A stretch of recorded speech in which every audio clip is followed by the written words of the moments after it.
9703 with offices in the Los Angeles area and throughout California.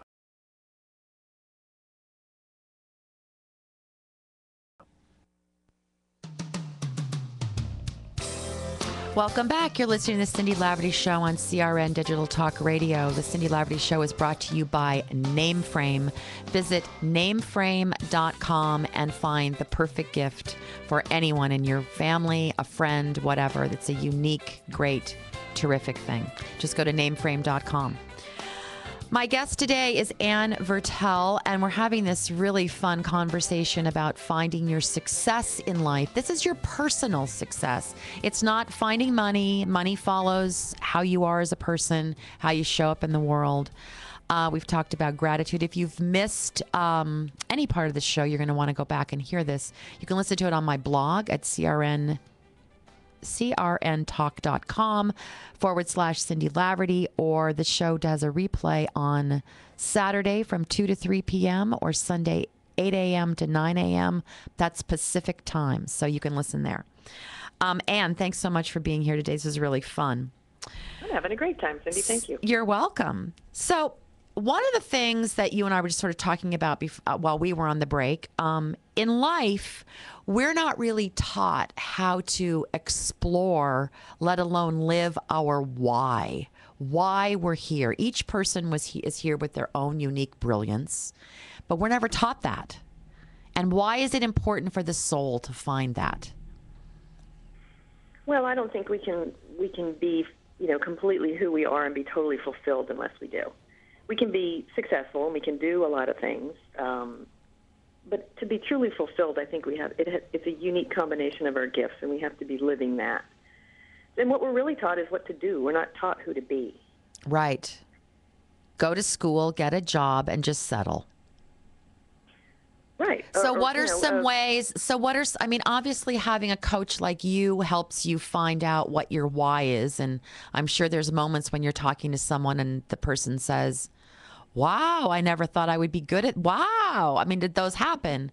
But if you're not someone who can necessarily afford to go to a coach, how do you start exploring your why? How do you start exploring what that is for you? I think you start looking at what you think about as not something that you could be employed doing. It's something that sort of is on your heart. It might be a hobby. It might be what some of your interests are. One of the easiest things to do is walk by a magazine rack in a magazine store and see which magazines call to you. What is it that sort of gets the juices flowing for you. Right. And it's something involved in that. So it's not necessarily what you've been trained to do. And I know a lot of people who have had midlife career changes because they figured out halfway through their life. You're talking to one of them. Yeah, exactly. And as you well know, even though you might be really trained in one particular area, there's something missing. Yeah. And you can't quite put your finger on it. It's almost like you're trying to look through a dirty window and you can't quite see what it is.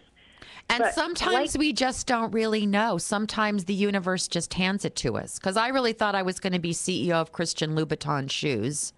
And and now I do caregiving counseling. So there you go.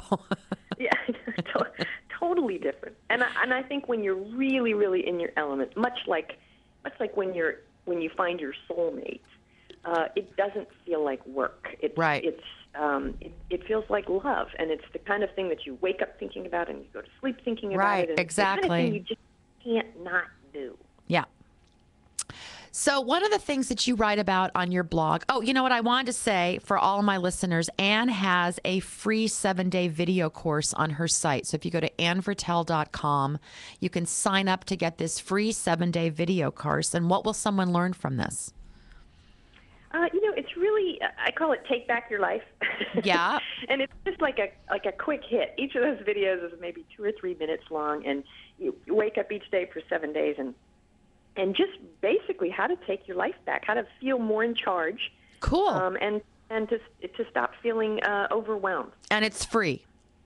It's absolutely free. It's free. So you just go to annvertel.com, VERTEL, and it's ANNVERTEL.com, and just sign up to get that. At least do something to, you just have to take a step to move into action. A little step, a big step, a blown out step, whatever. Just take a step. So, Anne, one of the things that you write about on one of your blogs that I really liked is that people need to learn to think like a CEO. The difference between successful people versus unsuccessful people is how we think. So how do we think like a CEO? Well, very much like thinking like a leader. In other words, stop waiting for somebody to tell you what to do, and stop waiting for instructions or orders, because they aren't coming. Right. If you run a household, you're the CEO of the household, and you need to stop waiting for somebody to tell you how it's supposed to be done, and just take charge. Right. And absolutely true in a business. I see a lot of entrepreneurs who get into the business. Maybe it started as a hobby, maybe they're starting a small business, and they're sort of ruminating. They're sitting around wringing their hands, waiting for somebody to tell them, go. Well, and that's more common than not, right? Oh, absolutely. Which is why they say, I keep hearing these statistics, 98% of all entrepreneurs fail within the first, is it year or 2 years? Which is it? I don't know. Either way, it's not a long time. But the reason is because you don't take your business treat your business like it's a business.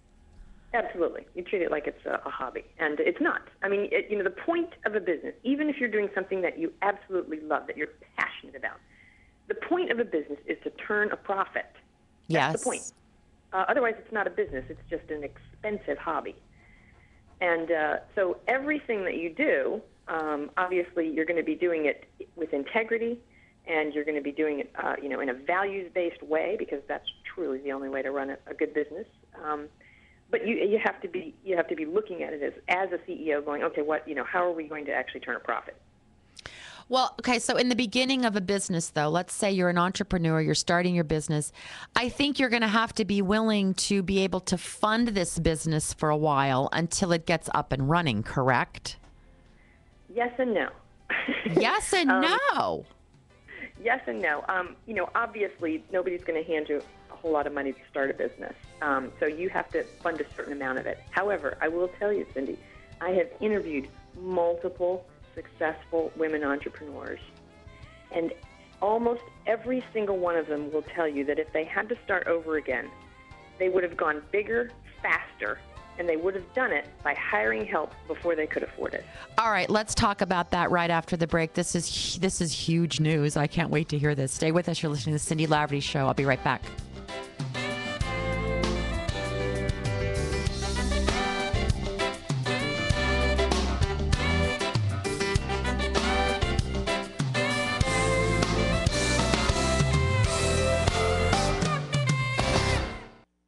Hi, I'm Cindy Laverty, and if you're like I am, then you're